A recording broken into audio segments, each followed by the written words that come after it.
मेरे प्यारे बच्चों, आप सभी को सुबह की नमस्कार। हम लोग आज साइकस के बारे में पढ़ेंगे। साइकस जो कि आपका जिम्नोस्पर्म है, उसके सिलेबस में एक जीनस है जो बहुत ही महत्वपूर्ण है। बात करूं अगर, तो साइकस एक जिम्नोस्पर्म है। यह परिवार साइकाडेसी में पहचाना जाने वाला एकमात्र जीवित जीनस है। साइकाडेसी के ज़्यादातर जीनस सब खत्म हो चुके हैं, वो फॉसिल रूप में मिले हैं। पहले कभी हुआ करते थे, अब जो है वो नहीं है। इसमें 100 से अधिक प्रजातियां शामिल हैं। यह मुख्य रूप से पूर्वी और दक्षिण पूर्वी एशियाई क्षेत्रों में विभाजित या वितरित किया जाता है। कई साइकस की प्रजातियां चीन, ऑस्ट्रेलिया और भारत की मूल निवासी साइकस बारहमासी सदाबहार पौधा है, अर्थात कह सकते हैं ये कभी भी इसके पत्ते जो है झड़ते नहीं। और झड़ते तो हैं, लोअर लीफलेट्स का पूरा हर्ल हर बार झड़ता है, एक साल में एक बार। उन हर्ल्स के जब झड़ते हैं तो झड़ने के बाद उनमें ये भी देखा जा सकता है कि वहाँ पर जो नीचे नीचे नीचे नीचे स्कार्स बन जाते हैं, उनको गिन करके पौधे की आयु का पता कर सकते हैं। ये खजूर के पेड़ की तरह दिखाई देते हैं। किसकी तरह? खजूर की पेड़ की तरह दिखाई देंगे। उन्हें नग्न बीजों की उपस्थिति की,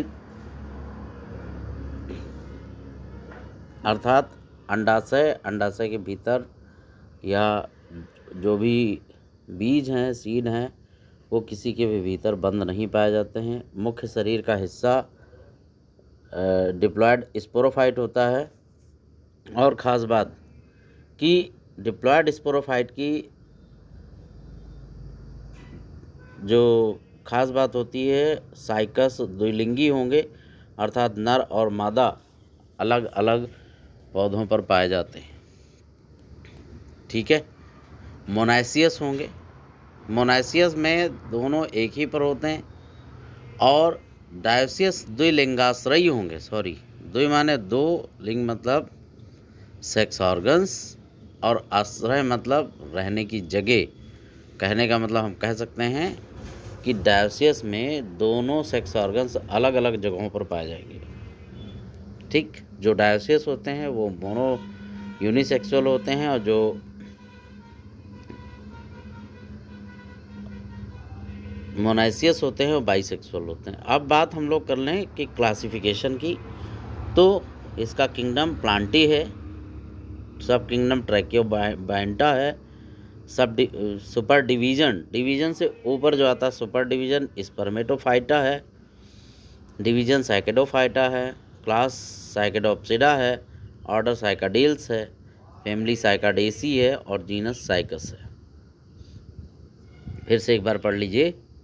तो फिर से जब पढ़ेंगे तो एक बार फिर से देख लीजिए कि kingdom Plantae, sub kingdom Tracheobionta, super division Spermatophyta, division Cycadophyta, class Cycadopsida, order Cycadales, family Cycadaceae, genus cycas.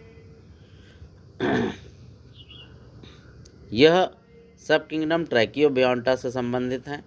इसमें सभी संवहनी पौधे शामिल होते हैं। संवहनी का मतलब वेस्कुलर प्लांट्स, जैसे कि आपने टेडोफाइटम पढ़ा था कि ये सब अर्ली वेस्कुलर प्लांट्स होते हैं। सुपर डिवीजन स्पर्मेटोफाइटा में सभी पौधे जो है बीज वाले शामिल होते हैं। साइकस की कुछ प्रजातियां जो है आपको पढ़नी है, वो प्रजातियां बच्चों ध्यान रखिएगा। साइकस रिवोल्यूटा को साबूदाना कहते हैं, अर्थात जो साबूदाना प्राप्त होता है साइकस रिवोल्यूटा से।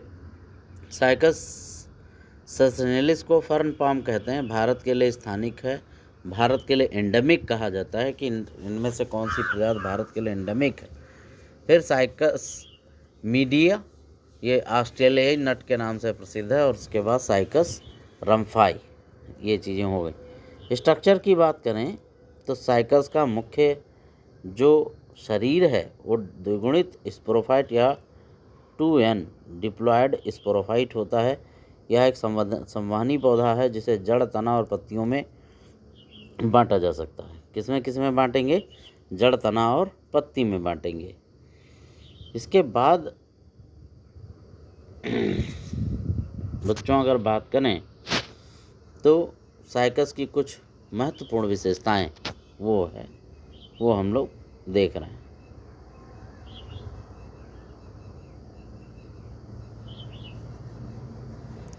साइकस की मार्फोलॉजी, यह एक सदाबहारी और बारहमासी पौधा, कुछ प्रजातियां अब 40 फीट की ऊंचाई तक बढ़ती हैं। इससे यह एक द्विलिंगी पौधा अर्थात नर और मादा जनन अंग अलग अलग वृक्षों पर पैदा होते हैं।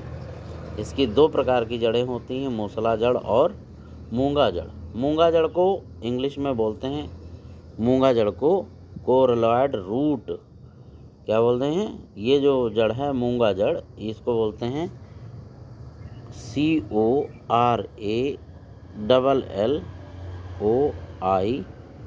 CORALLOID, कोरलॉयड रूट, इसको बोलते हैं मूंगा जड़। और पहली जड़ें जो होती हैं वो टैप रूट होती हैं, टैप रूट। इनमें से जो ये कोरलॉयड रूट हैं ये बहुत ज़्यादा महत्वपूर्ण है, ध्यान रखिएगा इन चीज़ों को। इनको मूंगा क्या बोलते हैं, मूंगा जड़ें बोलते हैं। जो प्राथमिक जड़ें मूसला जड़ें होती हैं, इनका कार्य इन जड़ों का मुख्य काम पानी और खनिजों का स्थिरीकरण और अवशोषण है। जबकि कोरलॉयड जड़ें जो सामान्य जड़ों से विकसित होती हैं, कोरलॉयड जड़ें साइनोबैक्टीरिया से जुड़ी होती हैं और जैविक नाइट्रोजन फिक्सेशन में मदद करती हैं। ध्यान रखिएगा एक चीज़ कि जो कोरलॉयड रूट हैं इनमें BGA या साइनोबैक्टीरिया ब्लू ग्रीन एल्गी जो है सहजीवी रूप में मिलते हैं। किस रूप में, सहजीवी रूप में। सहजीवन का मतलब होता है, सहजीवी का मतलब होता है कि ऐसा जीवन जिसमें 2 जीवधारी एक साथ जो है ऐसे संबंध बना के रखते हैं कि उन दोनों का जीवन एक दूसरे के साथ अच्छे से व्यतीत होता है और एक दूसरे को हेल्प करते हैं जीवन को आगे बढ़ाने में। ऐसा संबंध जिसमें दोनों को 2 पार्टनर एक साथ रहेंगे और दोनों को जो है लाभ मिलेगा, एक दूसरे से हानि नहीं होती है, इसको सहजीवन कहते हैं।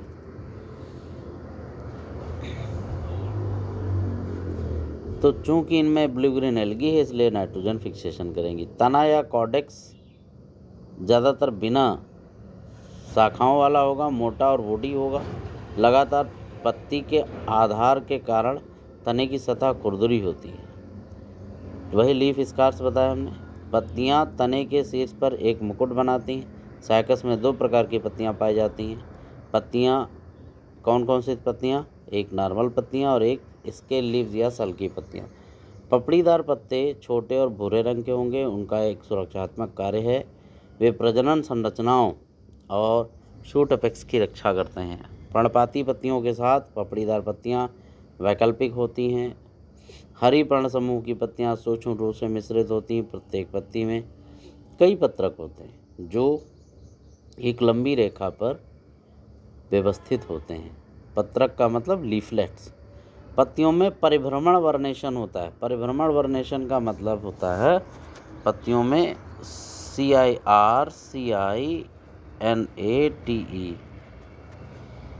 सर्सिनेट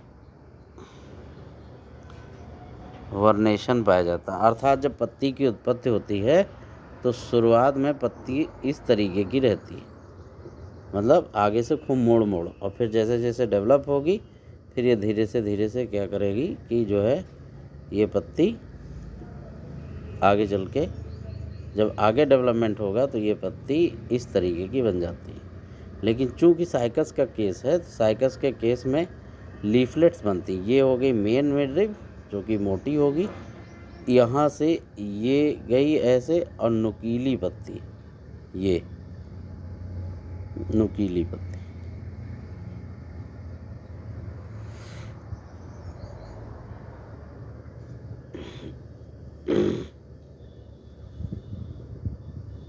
ठीक है। ये हो गया इस तरीके से। और आगे इतनी नोक होती है कि कांटे बहुत होते हैं, मारो तो चुभ जाएंगे।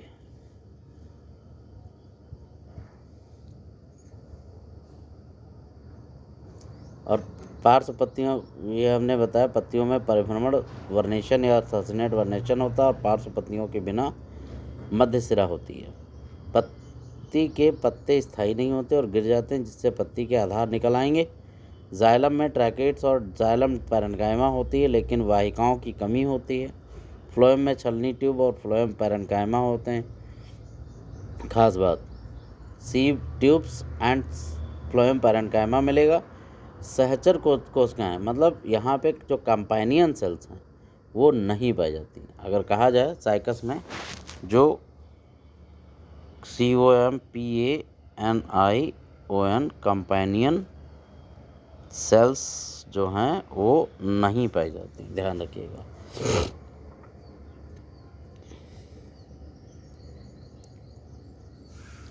और एक बात कि इनमें सेकेंडरी ग्रोथ, द्वितीयक वृद्धि जरूर पाई जाती है। ये विषम बीजाणुक होते हैं, अर्थात हेट्रोस्पोरस होंगे। मेगास्पोर और माइक्रोस्पोर क्रमशः मेगास्पोरेंजिया और माइक्रोस्पोरेंजिया में निर्मित होते हैं। स्पोरेंजिया सर्पिल रूप से व्यवस्थित मेगास्पोरोफिल और माइक्रोस्पोरोफिल पर पैदा होंगे। मेगास्पोर मेगास्पोरोफिल पर पैदा होंगे और माइक्रोस्पोरोफिल माइक्रोस्पोरोफोर पर पैदा होंगे। साइकस में मेगास्पोरोफिल और माइक्रोस्पोरोफिल विभिन्न पेड़ों पर मिलते हैं, इसलिए वे द्विअर्थी होते हैं। अर्थात कह सकते हैं मेगास्पोरोफिल जाहिर सी बात है कि फीमेल प्लांट जो होगा वहाँ मिलेगा, और माइक्रोस्पोरोफिल वहाँ मिलेगा जहाँ पर मेल प्लांट होगा। मेगास्पोरोफिल शंकु या स्ट्रोबिलाई बनाएंगे। कोन, यहाँ पर बात हम लोग करते हैं कोन की, तो साइकस कोन कहाँ बनेगा, तो वो आपका फीमेल पर बनेगा। किस पे बनेगा, फीमेल प्लांट पे बनेगा, मेल पे नहीं बनेगा।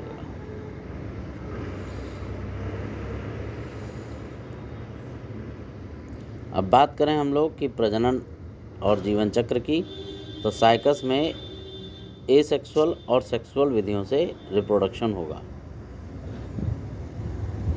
तो एसेक्सुअल बुलबिल्स या अपस्थानिक कलिकाओं से के माध्यम से होता है, और जबकि सेक्सुअल प्रजनन या सेक्सुअल रिप्रोडक्शन या यौन प्रजनन बीज के निर्माण के माध्यम से होता है। एसेक्सुअल रिप्रोडक्शन में पपड़ीदार पत्तियों की धुरी में अपस्थानिक कलियां या बल्ब विकसित होते हैं। वे तने से अलग हो जाते हैं और नर पौधे में विकसित हो जाते हैं। नर पौधे से कली विकसित होकर नर पौधे और मादा पौधे से कली विकसित होकर के मादा पौधे विकसित करेगी। सेक्सुअल रिप्रोडक्शन की बात करें तो साइकस, चूँकि अभी बताया साइकस हेट्रोस्पोरस होता है, 2 प्रकार के बीजाणु पैदा करेगा। बीजाणु क्या होंगे, जो है मेगास्पोर और माइक्रोस्पोर। तो दोनों प्रकार के प्रजनन अंग बनेंगे, मेल रिप्रोडक्टिव सिस्टम और फीमेल रिप्रोडक्टिव सिस्टम। ये अंग अलग अलग पौधों पर बनते हैं। लैंगिक प्रजनन जब अलग अलग पौधों पर बनेंगे तो लैंगिक प्रजनन विषम युग्मक होगा, अर्थात मेगास्पोर माइक्रोस्पोर से जुड़ेगा, अर्थात अंडा नर युग्मकों की तुलना में आकार में काफ़ी बड़ा और गतिहीन होगा। पहले की तरह जो मेल है वो एंथ्रीडिया है और फीमेल है आर्किगोनिया। दोनों आपस में, एंथ्रीडिया से एंथ्रोजॉयड और फीमेल जो आर्किगोनिया से एग विकसित होगा, और एग दोनों आपस में जुड़ेंगे, फर्टिलाइजेशन हो जाएगा। फर्टिलाइजेशन के फलस्वरूप जो प्रोडक्ट मिलेगा वो 2n जाइगोट मिलेगा। क्या मिलेगा, 2n जाइगोट। ओके, नाउ अब हम लोग बात करते हैं 2 तरीके के गेमेटोफाइट बनेंगे, मेल गेमेटोफाइट और फीमेल गेमेटोफाइट। तो मेल गेमेटोफाइट माइक्रोस्पोर्स जो होंगे वो माइक्रोस्पोरेंजिया में उत्पन्न होंगे, जो माइक्रोस्पोरोफिल पर पैदा हो। फिर से वही बात पुरानी, माइक्रोस्पोरोफिल पे माइक्रोस्पोरेंजिया और माइक्रोस्पोरेंजिया पर माइक्रोस्पोर्स। अब यहाँ पे आ गया कोन, शंकु या कोन या कॉम्पैक्ट स्ट्रोबिलाई का उत्पादन करने के लिए माइक्रोस्पोरोफिल जो अक्ष पर एक्रोपिटल क्रम में सर्पिल रूप से व्यवस्थित होंगे। साइकस का नर शंकु या मेल कोन जो होगा प्लांट जगत में सबसे बड़ा होता है। पौधों में सबसे बड़ा मेल कोन अगर किसी का है तो साइकस का। माइक्रोस्पोर हैप्लॉइड होंगे और माइक्रोस्पोर मदर सेल्स में अर्धसूत्री विभाजन द्वारा निर्मित होंगे। माइक्रोस्पोर मेल गेमेटोफाइट में विकसित होते हैं जो कम होते हैं और पराग कण कहलाते हैं। पराग कणों का विकास लघु बीजाणुधानियों के भीतर आरंभ होता है। लघु बीजाणुधानी का मतलब जो माइक्रो स्पोरेंजियम है उसको लघु बीजाणुधानी कहें। माइक्रो स्पोरेंजिया पराग कणों की 3 कोशिकावाली अवस्था में स्फुटित होगा, जिसमें से 3 कोशिकावाली अवस्था यहाँ पर इम्पॉर्टेंट है। 3 कोशिकावाली अवस्था जिसमें से एक प्रोथैलियल सेल, एक जनन सेल और एक नलिका कोशिका। देखिए 1 prothallial cell, 1 reproductive cell, 1 canal cell, ये 3 चीज़ें पाई जाती हैं। परागण के बाद मेल गेमेटोफाइट का और विकास होता है। परागकण वायु परागित होते हैं। इसके बाद फीमेल गेमेटोफाइट की बात करें तो जो मेगास्पोर है, मेगास्पोरेंजियम उत्पन्न होंगे जो मेगास्पोरोफिल पर पैदा होंगे। फिर से वही बात, उसमें था माइक्रोस्पोरोफिल, तो यहाँ पर पत्ती जो है वो मेगास्पोरोफिल, क्योंकि पौधे अलग अलग, नर अलग मादा अलग। मेगास्पोरोफिल पर बनेंगे मेगास्पोरेंजियम, मेगास्पोरेंजियम पर मेगास्पोर्स। ये मेगास्पोरोफिल पत्तियों के मुकुट पर एक्रोपेटल क्रम में सर्पिल रूप से व्यवस्थित होंगे, लेकिन कोन या स्ट्रोबिलाई नहीं बनाते। साइकस के बीजांड या दीर्घ बीजाणुधानी पादप जगत में सबसे ज़्यादा बड़े होते हैं। कहने का मतलब हम साइकस का ओव्यूल कहें या साइकस का जो मेगास्पोरेंजियम है वो प्लांट किंगडम में सबसे बड़ा है। मेल का जो मेल कोन है वो प्लांट किंगडम में सबसे बड़ा है। मेगास्पोर्स हैप्लॉइड होंगे और मेगास्पोर मदर सेल में अर्धसूत्रीय विभाजन होगा, जिससे एक अर्धसूत्रीय विभाजन से एक मेगास्पोर मदर सेल से 4 जो है मेगास्पोर्स बनेंगे। मेगास्पोर्स में से एक मेगास्पोरेंजियम के भीतर एक बहुकोशिकीय फीमेल गेमेटोफाइट में विकसित होता है। मेल गेमेटोफाइट में 2 या 2 से अधिक जो है वो आप कह सकते हैं आर्किगोनिया होंगे या स्त्रीलिंग होते हैं, जो महिला यौन अंग कहलाते हैं, फीमेल सेक्स ऑर्गन्स कहलाते हैं। फीमेल गेमेटोफाइट मेगास्पोरेंजियम के भीतर बनी रहती है। अब बात करूं कि इसमें फर्टिलाइजेशन की, तो बात करें यहाँ पे हम लोग फर्टिलाइजेशन पे पहुँच गए। तो फर्टिलाइजेशन में पराग कणों को वायु द्वारा बीजांड की ओर ले जाया जाएगा। बीजांड मतलब ओव्यूल। पराग नली ओव्यूल में जो आर्किगोनियम की ओर बढ़ती है और आर्किगोनियम के मुहाने के पास अपनी सामग्री यानी नर युग्मक का निर्वहन कर देगी। वहाँ पहुँच गए। मेल गेमेटोफाइट आर्किगोनियम के मुख के पास पहुँच गया। अब मेल गेमेटोफाइट अंडे के केंद्रक के साथ संलयित होकर के जो अंडा है उसमें, फीमेल गेमेटोफाइट में उसमें जो अंडा है उसमें जा कर के उसके साथ जुड़ जाएगा और बनाएगा डिप्लॉयड जाइगोट। जाइगोट एम्ब्रियो को जन्म देगा और बीजांड एक बीज में विकसित होता है। बीज नग्न होंगे। जो ओव्यूल था वो बीज में बना। ओव्यूल किसमें, हम लोग बात करें ओव्यूल की, तो ओव्यूल किसमें बढ़ गया, जाके सीड बना लिया। क्या बनाया, ठीक है। और बीज ढके नहीं होंगे। अब खास कर जिम्नोस्पर्म की खास विशेषता कि बीज ढके नहीं होते, क्योंकि जिम्नोस्पर्म का अर्थ ही, gymnos means naked, sperma means seed, अर्थात जिसके बीज नंगे हो, नग्न हो, उसको कहते हैं जिम्नोस्पर्म। साइकस का आर्थिक महत्व, ये इम्पॉर्टेंट है, इसको भी ध्यान दे लीजिए। साइकस का उपयोग सजावटी उद्देश्यों, बागवानी और समारोह में किया जाता है। इनका उपयोग भोजन और औषध के रूप में भी किया जाता है। पहला, साइकस की कई प्रजातियों का उपयोग सजावटी पौधों के रूप में किया जाता है। साइकस रिवोल्यूटा या साबूदाना, जिसको अभी हम पहले बात कर चुके हैं, और कुछ अन्य प्रजातियों से प्राप्त किया जाता है। साइकस रिवुलेटा से साबूदाना जो आप लोग व्रत वगैरह हम खाते हैं वो उससे मिलता है। साइकस प्रजातियों के पौधों के कुछ भागों का उपयोग मादक पेय पदार्थ तैयार करने में किया जाता है। साइकस की कुछ प्रजातियां खाने योग्य बीज पैदा करती हैं। पत्तियां सजावटी उद्देश्यों के लिए टोपी आदि तैयार करने के लिए उपयोग की जाती हैं। जैसे आपने खजूर की पत्तियां चटाई, टोपी, टोकरी, बेना बनाने में किया जाता है उनका प्रयोग, वैसे ही साइकस की भी पत्तियों का प्रयोग इस तरीके से कर सकते हैं। कुछ प्रजातियों से प्राप्त बीज और किशमिश का उपयोग अल्सर, घाव और सूजन के इलाज में भी किया जाता है। जो यंग लीव्स होती हैं उनका रस उल्टी और पेट फूलने के इलाज के लिए किया जाता है।